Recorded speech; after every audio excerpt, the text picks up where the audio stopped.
As many of you know, Charlie Kirk was just assassinated. And I jumped on TikTok and made a video right away. I probably should have jumped on YouTube and done the same thing a little bit sooner, but I'm going to do it now. This is a human life, a human being, a father, husband, and son had his life taken away from him for having a different opinion than someone else. This is both horrific tragedy as well as scary. The thought that here in the United States, where we have the freedom of speech, that someone exercising their freedom of speech, doing nothing but sharing their opinion, has people thinking it's okay to end them. And then to make matters worse, the disgusting outpour of individuals making comments or memes and praising the loss of this individual's life. It's mind-boggling to me that there are people that evil and twisted in the world. It's bad enough there are people that are okay with taking somebody else's life, but the fact that they're going to make light of, mock of, or praise the ending of a life is sickening to me. You don't have to agree with someone. Nobody should be losing their life for having a different opinion. Period. The only times I've ever really considered it acceptable for somebody's life to end, besides for natural causes, is if you are protecting life. If you genuinely are having your life threatened in fear for your own safety, that is one way to make sure that your life can continue, or the life of your loved ones. That's a rare exception. And then, yeah, if you take somebody's life and you prove that you're an actual threat because you're willing to end someone, then at that point your life is pretty much forfeit. Talking about the death penalty for murderers and assassins. I've got so much emotion built up. I've spent so much of my videos just trying to share information and be driven at talking and sharing resources and giving my opinion on stuff. And I think I might get a little bit more forceful in a couple of my videos, maybe even going forward.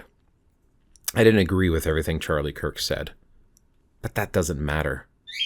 Charlie Kirk was an individual who was willing to talk and have an open dialogue with anyone, even with people who had opposing opinions. That is so rare in this world, and I think we need more of it. And him dying and having his life taken from him is a loss to this world.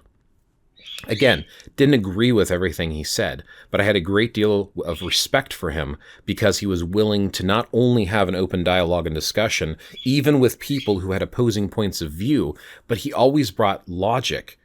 He always brought philosophy, and he dug in with questions. When somebody had a different opinion and a point of view, he allowed them to say what they had to say, and he would ask them questions and dig into, well, why do you feel that way, and what drives you to that? And then say, we disagree, or this is how I think. He was sharing his thoughts. He was talking. I think a lot of people shared their true colors. And again, like I said, I can't comprehend how many people are just opening up about how they're having praise for it. To me, that's just sick and twisted. Any loss of life is horrific and horrible. And this just happens, and just a few days before we have Irina stabbed on the train with someone she didn't even interact with. It's mind-boggling to me that someone is so okay with ending someone's life. And then there's people who are wanting to praise it or redirect or make up excuses.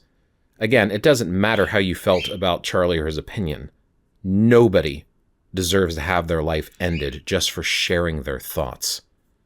Anyway, that's kind of where I'm going to leave this at today. Like I said, I probably should have jumped on YouTube sooner with it. I haven't put a lot of time into my YouTube channel lately. I've been trying to do my regular Friday videos, and maybe I'll go back to doing those.